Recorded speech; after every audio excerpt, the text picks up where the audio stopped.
예, 이제 우리 다 함께 자리에서 일어나셔서 오늘 우리에게 주시는 하나님의 말씀 함께 보겠습니다. 오늘 우리에게 주시는 하나님의 말씀은 사도행전 9장 19절 하반부부터 31절까지의 말씀입니다. 19절 하반부부터 31절까지의 말씀을 제가 받들어 읽겠습니다. 사울이 다메섹에 있는 제자들과 함께 며칠 있을새 즉시로 각 회당에서 예수가 하나님의 아들이심을 전파하니 듣는 사람이 다 놀라 말하되 이 사람이 예루살렘에서 이 이름을 부르는 사람을 멸하려던 자가 아니냐. 여기 온 것도 그들을 결박하여 대제사장에게 끌어가고자 함이 아니냐 하더라. 사울은 힘을 더 얻어 예수를 그리스도라 증언하여 다메섹에 사는 유대인들을 당혹하게 하니라. 여러 날이 지나매 유대인들이 사울을 죽이기를 공모하더니 그 계류가 사울에게 알려지니라. 그들이 그를 죽이려고 밤낮으로 성문까지 지키거늘 그의 제자들이 밤에 사울을 광주리에 담아 성벽에서 달아내리니라. 사울이 예루살렘에 가서 제자들을 사귀고자 하나 다 두려워하여 그가 제자됨을 믿지 아니하니 바나바가 데리고 사도들에게 가서 그가 길에서 어떻게 주를 보았는지와 주께서 그에게 말씀하신 일과 다메섹에서 그가 어떻게 예수의 이름으로 담대히 말하였는지를 전하니라. 사울이 제자들과 함께 있어 예루살렘에 출입하며 또 주 예수의 이름으로 담대히 말하고 헬라파 유대인들과 함께 말하며 변론하니 그 사람들이 죽이려고 힘쓰거늘 형제들이 알고 가이사랴로 데리고 내려가서 다소로 보내니라. 그리하여 온 유대와 갈릴리와 사마리아 교회가 평안하여 든든히 서가고 주를 경외함과 성령의 위로로 진행하여 수가 더 많아지니라. 아멘. 이는 우리에게 주시는 하나님의 말씀입니다. 자리에 앉으시기 바랍니다. 오늘도 함께 예배하는 우리 모두에게 주님의 평화가 임하기를 간절히 소원합니다. 예전에 마가복음 강해 설교를 하면서 마가복음 첫 설교로 유해한 복음이라는 제목으로 말씀을 전했었는데 기억 못 하시겠지만 사실 해로운 복음 하려다가 너무 복음이 제목이 선정적이어서 유해한 복음이라는 제목으로 말씀을 전한 적이 있는데요. 당시 본문이 세례 요한에 관한 내용이었지요. 설교의 내용 중에 이런 말씀을 드렸어요. 성경은 예수 그리스도의 복음 혹은 예수 그리스도가 오심으로 세상에 선포된 복음 때문에 완전히 다른 길을 가게 된 많은 이들의 인생을 우리에게 전해주고 있습니다. 그 중에서도 세례 요한은 명망 높은 집안의 사람으로 태어난 그런 사람이었죠. 그는 이스라엘 제사장이었던 스게랴와 또 아론의 계보를 잇는 어머니 엘리사벳 사이에서 태어난 금수저 집안의 늦둥이 외아들이었어요. 정말 눈에 넣어도 아프지 않을 만큼이라는 표현이 그에게 딱 어울릴 만큼 귀한 집안에 정말 바라고 바라던 아들로 태어난 사람이 바로 사도 요한이었습니다. 아니, 세례 요한이었습니다. 그러니까 그는 세상적으로 볼 때 출세 가도가 그 눈앞에 펼쳐 있는 사람이었어요. 아버지가 대제사장이었고요. 또 어머니는 아론 집안의 계보를 잇는 아론의 계보를 잇는 집안의 사람이었어요. 그러니까 어머니 댁이나 아버지 댁이나 둘 다 세상적으로 볼 때 금수저 집안이었죠.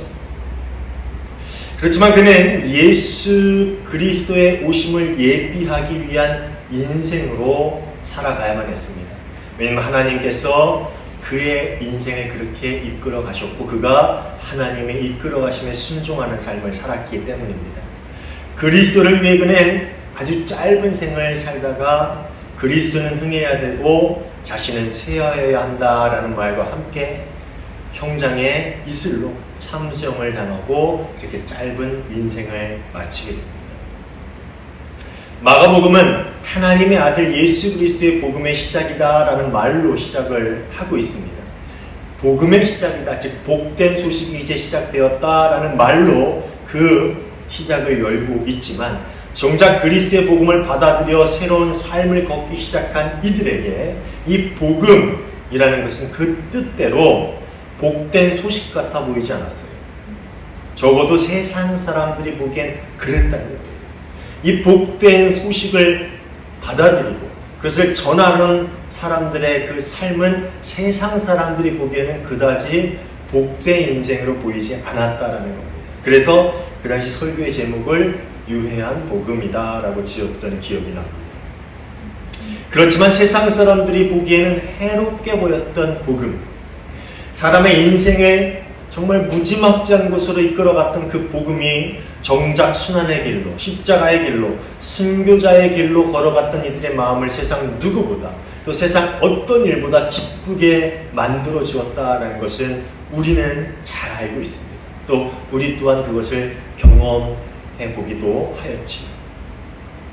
오늘 우리가 함께 볼 본문은 그렇게 복음의 피해자이면서 또 복음의 수혜자가 된 또 한 사람의 이야기를 우리에게 전해주고 있습니다.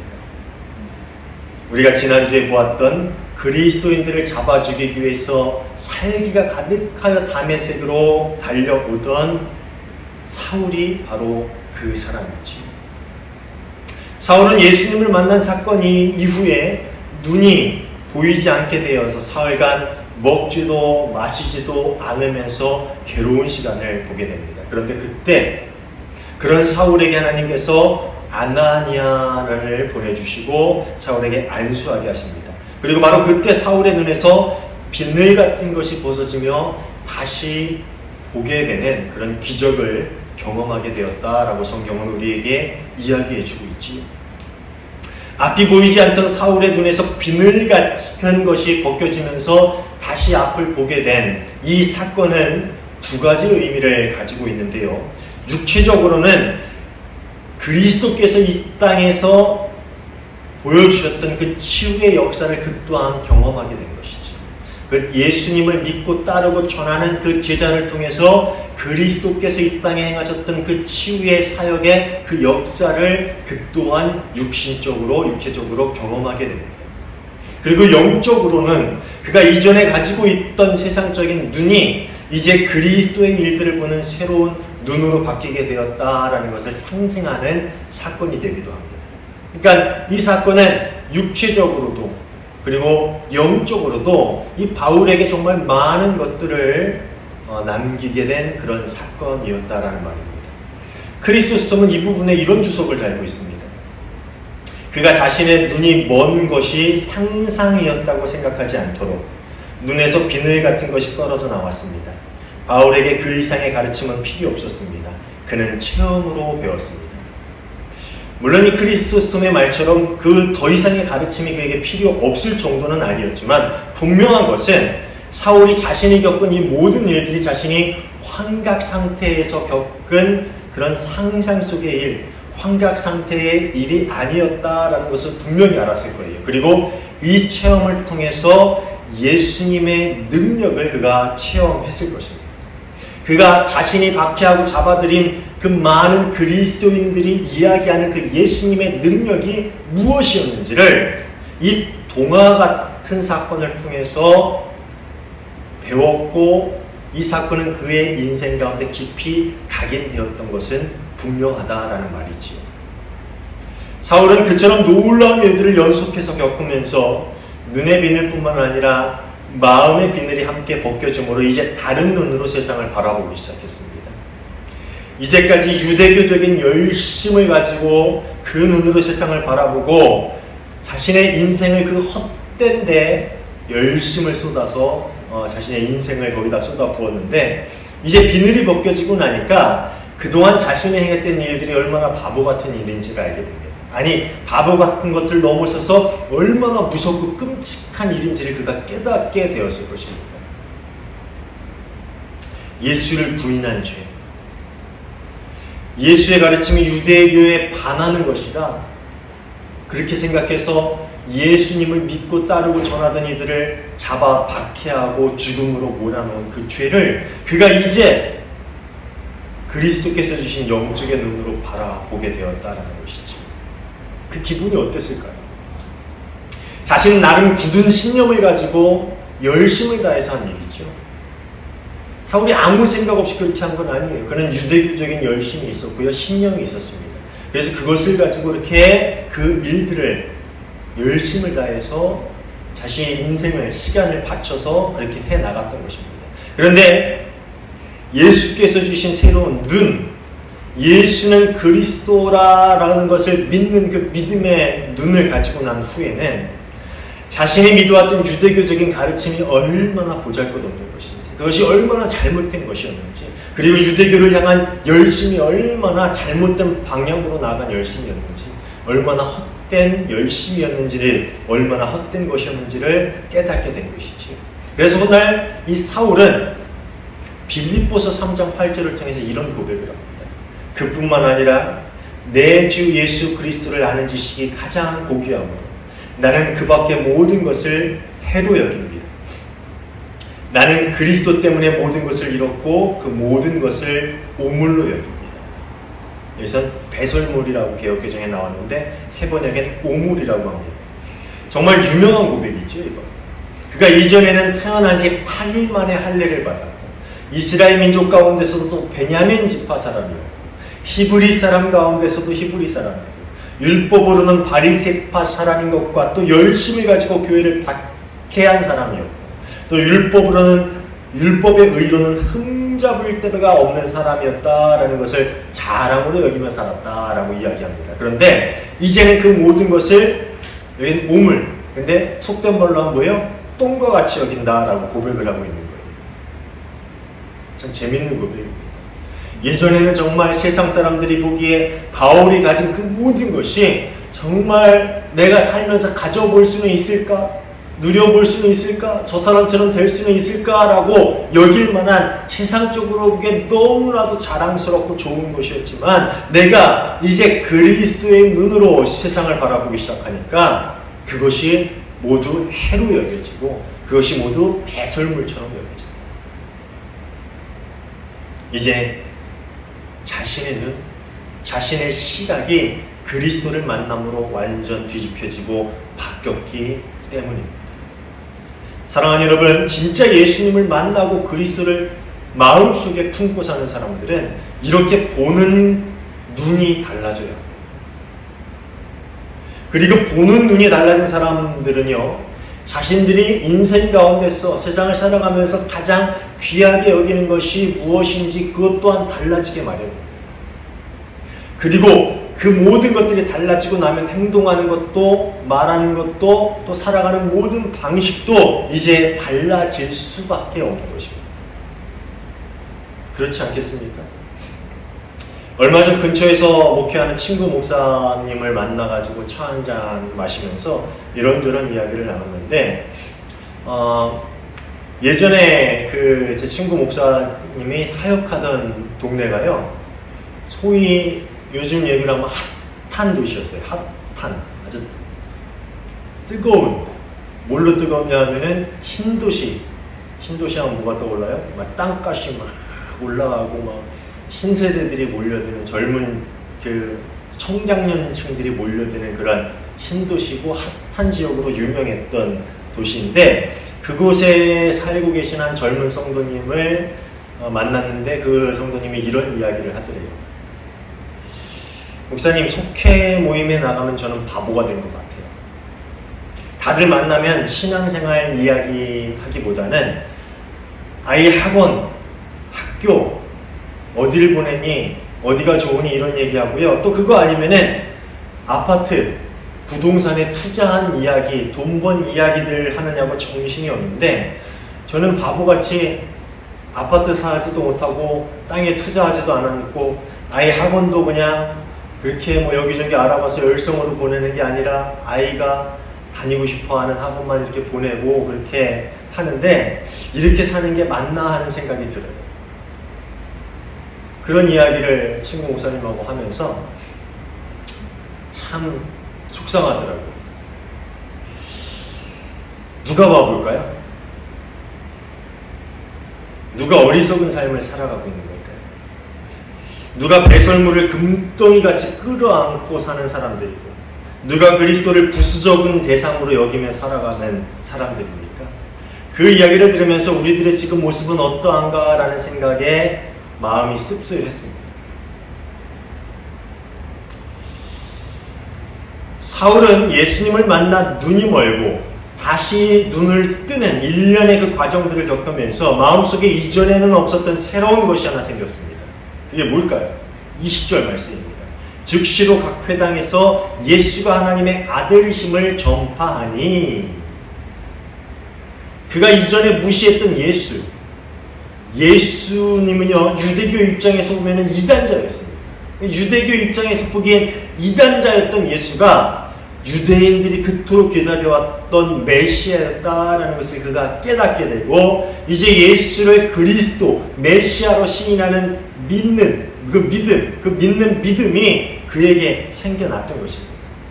그러다 보니까 그가 이전에 가져왔던 모든 유대교적인 학식, 헬라 철학, 그 모든 신념은 이제 하나도 중요하게 여겨지지 않았어요. 그의 고백처럼 그게 오히려 해가 되고 오물처럼 여겨지기 시작했습니다.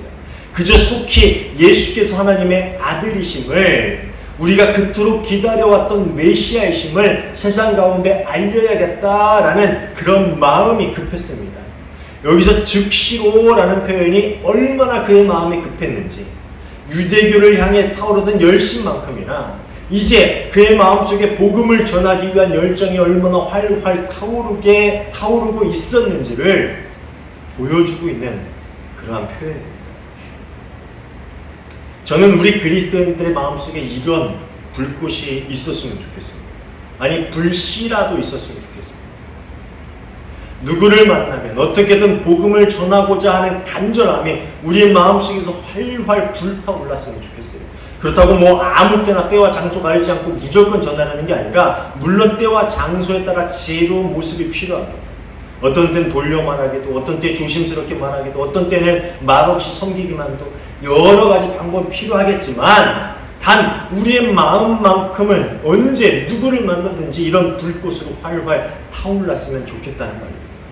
우리의 그런 마음이 있다면 속회 모임에 나와가지고 아이 학원 얘기, 부동산 투자 이야기라든지 이런 이야기 할 틈이 어디 있겠어요? 여러분, 진짜 속회에서 그런 얘기 하는지, 목사가 속회 모임 참석하면 그런 이야기를 안 하니까 못 들어봤지만, 진짜 그런 이야기를 한다면 정말 한탄할 노릇 아니겠습니까? 우리 안에 그리스도의 복음을 향해 활활 타오르는 불꽃이 있다면, 밖에서 못한 그 이야기들, 그 간절함, 믿는 이들을 만나서 우리가 털어놓아야 되지 않겠습니까?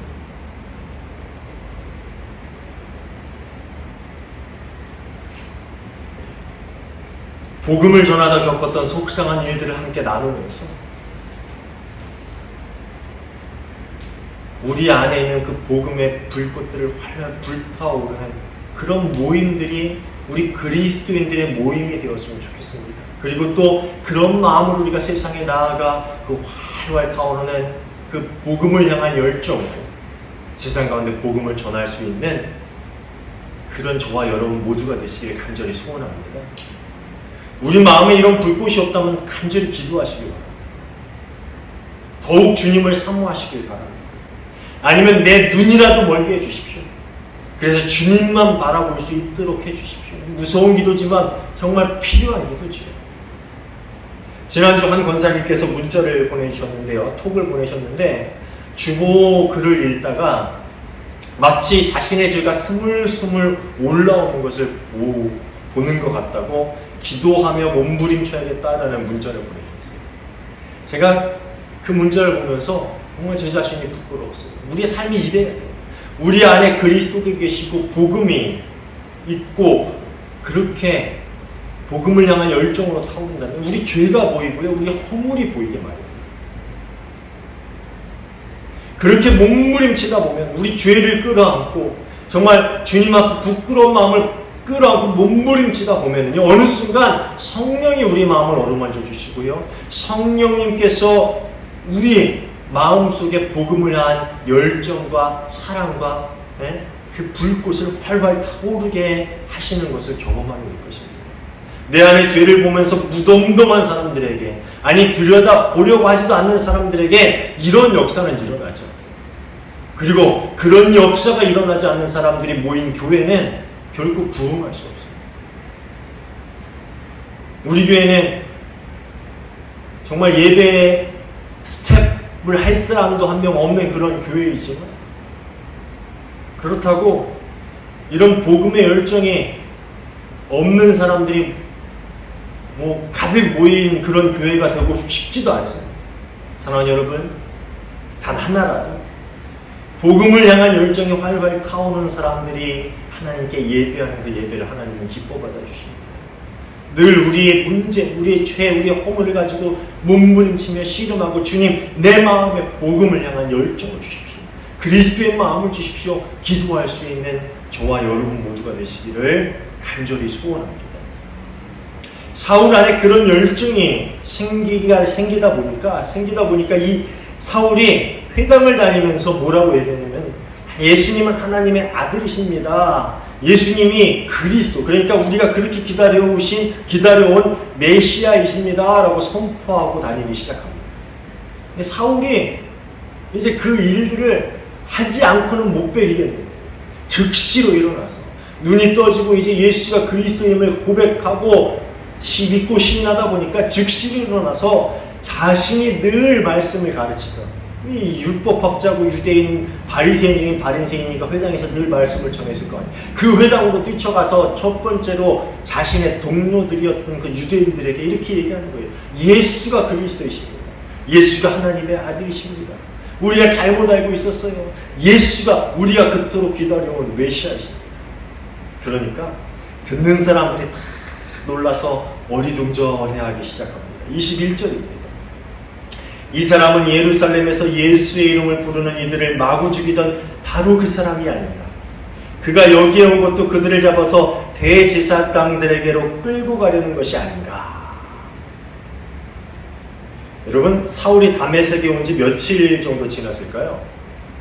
다메섹에 오면서 오는 도상에서 눈이 멀어서 사흘 동안 먹지도 마시지도 않고 그리고 눈이 멀어있던 기간이 있고 낳고 나서 눈이 보이고 나서 조금 음식을 먹으면서 강건해지는 시간이 지났다고 해도 불과 1-2주일이 2주 정도가 채 지나지 않았을 것 같아요. 그렇죠?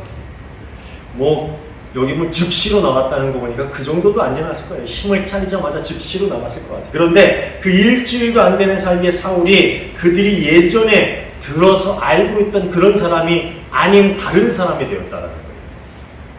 사울의 악명을 익히 들어 알고 있던 사람들이 이 사람이 정말 사울인가 하고 한번 놀랍니다. 이 사람은 예루살렘에서 예수의 이름을 부르는 이들을 마구 죽이던 바로 그 사람이 아닌가. 사울이 죽였는지 잡아다 대제사장에 넘기고 했는지 모르지만 소문은 그렇게 났던 거예요. 예수의 이름을 부르던 이들을 바로 죽이던 그 사람이 아닌가. 그러니까 이 사람이 정말 우리가 듣던 그 악명 높은 그리스도인들에게 악명 높았던 그 사울인가? 한번 놀라고요. 그가 여기에 왜 왔는지를 알고 있는데 전혀 반대되는 일을 하고 있으니까 또 한번 놀라는 거예요. 그가 여기에 온 것도 그리스도인들을 잡아서 대제사장들에게 끌고 가려는 것이 아닌가. 그걸 알고 있잖아요. 그러니까 또 한번 놀라는 거죠. 처음에 사울의 그런 모습을 본 사람들은 어땠을까요? 아마 많이 헷갈렸을 것 같아요. 저 사람이 그리스도인들을 잡아내기 위해서 일부러 저렇게 쇼하는 거 아니야? 일부러 그리스도인이 된 척하는 거 아니야? 하는 그런 의구심을 품었을지도 모릅니다. 왜냐면 나중에 보면은요, 이 뒤에 26절을 보면은요, 예루살렘에 나중에 들어가요. 이게 사실 그 3년 후거든요. 다메섹에서 이런 일이 있고 3년 후에 예루살렘으로 들어가는 건데 3년이 지났음에도 불구하고 제자들은 사울이 그랬다라는 것을 믿지 않아요. 근데 그 일주일도 되지 않는 그 상간에 누가 믿었겠어요. 그러니까 저거 일부러 쇼하는 거 아니야? 그런 의구심을 품었을 수도 있을 거예요. 그렇지만 시간이 지나도 변하지 않는 그의 모습, 날마다 예수는 그리스도십니다 라는 것을 딱 보면 알잖아요. 지가 진심으로 전하는지 아닌지. 그것을 보면서 점점 이제 사울의 모습이 불편해지기 시작해요. 처음에는 당혹스럽고 어리둥절하고 의구심을 품었던 그들의 시선은 이제 점점 불편한 시선에서 이제 사울을 멸시하고 그를 향한 분노가 활활 타오르는 시선으로 바뀌기 시작합니다. 그리고 그들이 신성모독으로 여기는 그런 말들을 거침없이 뱉어나는 사울의 모습에 이제 분노하기 시작합니다. 그래서 결국 유대인들은 사울을 죽이기로 마음먹습니다. 23절입니다. 여러 날이 지나서 유대 사람들이 사울을 죽이기로 모의하였는데, 이제 여러 날이 지나도 계속적으로 사울이 그런 모습을 보이니까, 아, 저놈이 진짜 변했구나. 이제 그리스도의 복음을 전하는 그리스도인이 됐구나. 그러다 보니까 유대인들 입장에서 매우 불편했을 거예요. 그리고 이 사실 원래 그리스도인이었다면 모르겠는데, 자신들의 완전한 열혈 편이었잖아요. 완전한 자신 편이었던 사람이 완전히 뒤바뀌어서 나의 편이 되면은 그거 더 꼴보기 싫거든요. 그렇잖아요. 이 사람들은 저거 가만두면 안 되겠다. 사울을 향한 분노가 타오르기 시작했습니다. 그렇지만 사울을 죽이려고 하니 유대인들의 계획은 사울에게 알려졌고, 밤낮으로 성문을 지키는 유대인들의 눈을 피해서 사울은 광주리를 타고 성 밖으로 피신하게 되는 그러한 모습을 성경은 우리에게 전해주고 있어요. 고린도후서 11장 30절부터 보면은요, 사울이 훗날 이 이야기를 자신의 그 서신에 고백을 하고 있는 것이 나옵니다. 꼭 자랑을 해야 한다고 하면 나는 내 약점들을 자랑하겠습니다. 영원히 찬양을 받으실 주 예수의 아버지 하나님께서 내 말이 거짓말이 아님을 아십니다. 다마스쿠스에서는 아레다 왕의 총리가 나를 잡으려고 다마스쿠스 성을 지키고 있었으나 교우들이 나를 광주리에 담아 성벽의 창문으로 내려주어서 나는 그 손에서 벗어났습니다. 그러니까 이 사건을 나중에 이 바울도 고린도 후서 그 자신의 서신을 통해서 이야기를 하고 있어요. 참 재밌는 고백이 아닙니까? 꼭 자랑을 해야 한다고 한다면 나는 이것을 자랑하겠습니다 라고 하면서 뭐예요? 광주리 타고 그 모습을 상상해 보세요. 그 밤중에, 낮은 아닐 거 아니에요, 실수한. 그 밤중에 광주리 타고 몰래 그 성을 빠져나가는, 도망쳐가는 모습을 자랑하고 있는 거예요. 내가 부득불 자랑할 것이 하나 있다면 이라면 이야기하면서 이런 것이다 라고 정말 자신에게 치욕스러운 일을 고백하고 있는 거예요. 여러분, 사울의 성격을 한번 상상해 봅시다. 사울의 성격이 어땠을 것 같아요? 예수님을 만났다고는 했지만 사울의 성격은 변하지 않았습니다. 나중에는 이제 좀 누그러드는데, 마가를 쫓아낼 때만 해도 사울의 성격은 불같았어요. 이전에 사울의 성격이 보통이 아니었겠죠. 스데반의 죽음을 눈앞에서 보았던 사울이 유대인들이 자신을 죽이려 한다라는 이야기를 듣고는 어떤 마음을 품었을까요? 내가 이제 도망쳐야겠다. 나 죽겠다. 이제 광주리 타고 도망쳐야지. 아유, 절대 아닐 거예요, 사울. 우리가 알고 있는 사울이라면은 가서 용감히 맞섰을 겁니다. 내가 죽을 때 죽더라도 가서 예수가 정말 그리스도라라는 그런 말을 그렇게 전하고 그 복음을 선포하고 죽겠노라. 스데반의 죽음을 보면서 나 또한 그렇게 죽겠노라. 스데반처럼 많은 유대인 앞에서 예수를 그리스도라 이야기하면서 돌에 맞아 죽는 거룩한 순교를 나 또한 맞이하겠노라 라고 이야기했을 겁니다. 여러분, 그러지 않겠습니까? 아마 사울은 그랬을 거예요. 그런데 하나님의 계획은 달랐어요. 그가 훗날 누구에게나 내 자랑할 것이 굳이 있다면 이 약점이라고 얘기하는 건 뭐예요? 내가 부끄러운 일, 그렇게 내가 부끄러운 일이다 라고 고백해야만 했던 도망자의 길을 선택하는 것이 하나님의 계획이었어요. 아직 그에게는 복음 전파라는 사명이 남아있었기 때문이죠. 참 재미있는 것은요, 이제 그에게 주어진 길은요, 자신의 성격, 자신의 열정, 자신의 열심으로 갈 수 있는 길이 아니었습니다. 그 길은 오직 순종으로만 갈 수 있는 길이었어요. 성경에는 사울이 다메섹을 떠나 예루살렘으로 가서 제자들을 만난 것으로 곧바로 이야기하지만 사실 중간에 다메섹을 떠나고 예루살렘에 가기까지 3년이라는 시간이 생략이 되어 있어요. 이 사도행전은 생략이 되어 있어요. 근데 갈라디아서 1장 17절에 18절을 보면 바울이 이런 이야기를 합니다. 또 나보다 먼저 사도된 사람들을 만나려고 예루살렘으로 올라가지도 않았습니다. 나는 곧바로 아라비아로 갔다가 다마스쿠스로 되돌아갔습니다. 3년 뒤에 나는 게바를 만나려고 예루살렘으로 올라갔습니다. 나는 그와 함께 보름 동안을 지냈습니다. 그러니까 다메섹을 떠나서 아라비아로 가 있다가 다시 다메섹으로 몰래 돌아왔다가 예루살렘으로 가는데 그 기간, 예루살렘으로 가기 전까지의 기간이 약 3년이라는 시간이 있었다는 거죠. 그 시간 동안 사울이 무엇을 했는지, 하나님이 그를 어떻게 훈련시켰는지는 우리는 알 수가 없습니다. 다만 분명한 것은 앞으로 사울의 길이 이제 자신의 뜻대로, 자신의 열심과 자신의 열정으로 갈 수 있는 길이 아니다라는 것만은 분명 하나님께서 사울에게 훈련시키셨다는 것이죠. 복음을 위해 이제 그는 예루살렘에 들어갔다 소아시아로, 그리고 유럽으로 성령의 인도하심을 따라 머나먼 전도의 길을 떠나게 됩니다. 후에 이제 사도행전을 보면 알겠지만 그는 자신이 가고자 하는 곳으로 가지 않습니다. 누가 인도하시는 대로 가요? 성령님이 인도하시는 대로 가게 됩니다.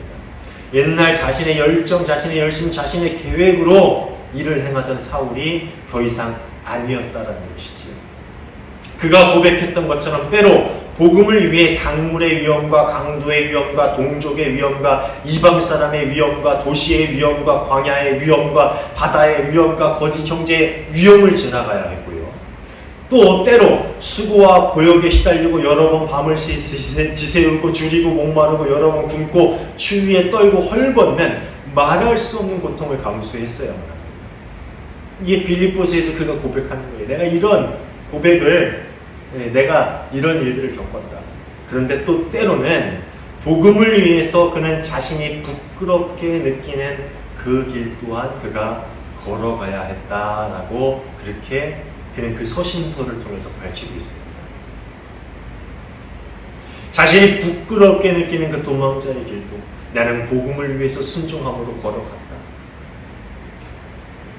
그리고 그는 그렇게 복음을 위해서 성령을 따라 순종의 길을 걸어가다 결국 하나님이 정하신 때에 순교의 길로 들어설 수 있게 됩니다.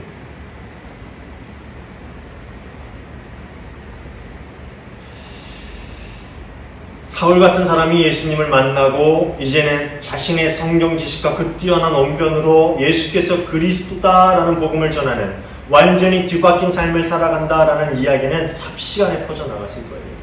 그리고 많은 사람들에게, 소문을 듣는 많은 사람들에게 큰 힘과 격려가 되었을 것입니다. 31절을 한번 볼까요? 그러는 동안에 교회는 유대와 갈릴리와 사마리아 온 지역에 걸쳐서 평화를 누리면서 튼튼히 서갔고 주님을 두려워하는 마음과 성령의 위로로 정진해서 그 수가 점점 늘어난다. 물론 사도행전의 저자인 누가는 바울 한 사람으로 이런 일들이 일어났다라고 이야기하고자 이 말을 그 모든 사건 뒤에 이야기하고 있는 것은 아니에요. 그 전에 스데반 사건도 있었고요. 빌립의 이야기도 있었고요. 또 아나니아와 사울, 그리고 그 중간에 바나바뿐만 아니라 여러 일들이 있었겠지요. 그리고 수많은 이름 없는 그리스도인들의 순종을 통해서 복음은 계속 전해졌고 교회는 박해 가운데서도 평화를 누렸고 그렇게 점점 부흥해 갈 수 있었다라는 말을 우리에게 이야기하고 있는 것이죠. 사랑하는 여러분, 사도행전은 우리에게 그냥 옛날에 있었던 이야기를 전해주고 있는 것이 아니다라고 수없이 얘기했죠. 지난주에도 이야기했지만 사도행전의 저자는 사도행전의 저자는 성경을 읽는 우리 모두가 스데반이 되고 또 빌립이 되고 또 우리가 아나니아가 되고 또 우리가 사울이 되고 우리가 바나바가 되고 또 이름 없이 묵묵히 순종의 길을 걸어갔던 그 옛날 그 믿음의 조상들처럼 되어서 그리스도께서 주신 사명을 우리의 삶의 자리에서 하나하나 이루어가는 유대와 사마리아를 지나 우리에게까지 전해진 이 복음을 세상 구석구석 한 사람 한 사람에게 전하며 다시금 교회의 부흥을 이루어가는 사명자가 되라고 우리에게 이야기하고 있는 것입니다. 그리고 그 사명을 감당하기 위해선 우리가 때로는 고난의 길도 가고 또 때로는 고통의 길도 가고 위협의 길도 가고 괴롭힘의 길도 가야겠지만 또 때로는 우리가 수치스러운 그런 길도 가야겠다. 결국 우리의 뜻과 우리의 열심과 우리의 열정이 아닌 오직 성령님의 인도하심을 따라서 복음을 전하겠노라 라는 그 열정을 가지고 살아가는 그 한 사람을 통해서 복음은 계속 전해져 갈 것이며 교회는 점점 부흥해 갈 것이다 라는 그런 이야기를 우리에게 하고 있는 것이고, 그 한 사람이 바로 우리가 되기를 바라는 심정으로 우리에게 말씀을 전해주고 있는 것입니다. 사랑하는 여러분, 그 뒤집혀져서 세상을 뒤집는 그 삶의 자리로 초대하는 예수님의 부르심에 순종함으로 나올 수 있는 저와 여러분 모두가 되시기를 간절히 소원합니다. 그래서 정말 바울처럼, 스데반처럼, 빌립처럼, 아나니아, 바나바, 또 성경에 나와 있지 않지만 그렇게 수많은 사람들, 그리스도의 길을 순종함으로, 때론 내가 예상치 못했던 길이라도 성령님의 인도하심을 따라 이렇게 걸어감으로 자신의 삶이 완전히 뒤집혀져서 세상을 뒤집었던 그 그리스도인들처럼 그 길을 걸어가는 저와 여러분 모두가 되시기를 주님의 이름으로 축원합니다. 기도하겠습니다. 좋으신 하나님 감사합니다. 주님의 그 거룩한 사명의 길로 저희를 불러주시니 감사를 드립니다. 근데 저희 마음속에 아직 복음을 향한 열정이 없습니다. 순종의 마음이 없습니다. 주님, 죄가 가득합니다. 불순종이 가득합니다. 주님, 저희의 죄를 들여다보고 날마다 몸부림치며 그 복음의 열정이 활활 타오를 수 있도록 강구할 수 있는 저희가 되게 하여 주시옵소서. 그래서 순종함으로 그 복음을 위해서 고난의 길도, 박해의 길도, 고통의 길도, 또 때로는 수치와 부끄러움의 길도 걸어갈 수 있는 저희가 되게 하여 주시옵소서. 그 어떤 길이라도 순종함으로 걸어가고 주님께 쓰임받음으로 세상 가운데 복음을 전할 수 있는 정말 스데반과 빌립과 바나바와 바울과 아나니아와 그 수많은 그리스도인들의 그 길을 저희도 걸어갈 수 있도록 주님, 저희의 삶에 능력을 더하여 주시고 지혜를 더하여 주시고 저희의 삶을 인도하여 주시옵소서. 늘 삶 가운데서 저희를 돌아보게 하시고 주님의 길로 인도하여 주시는 예수 그리스도의 이름으로 기도하옵나이다. 아멘.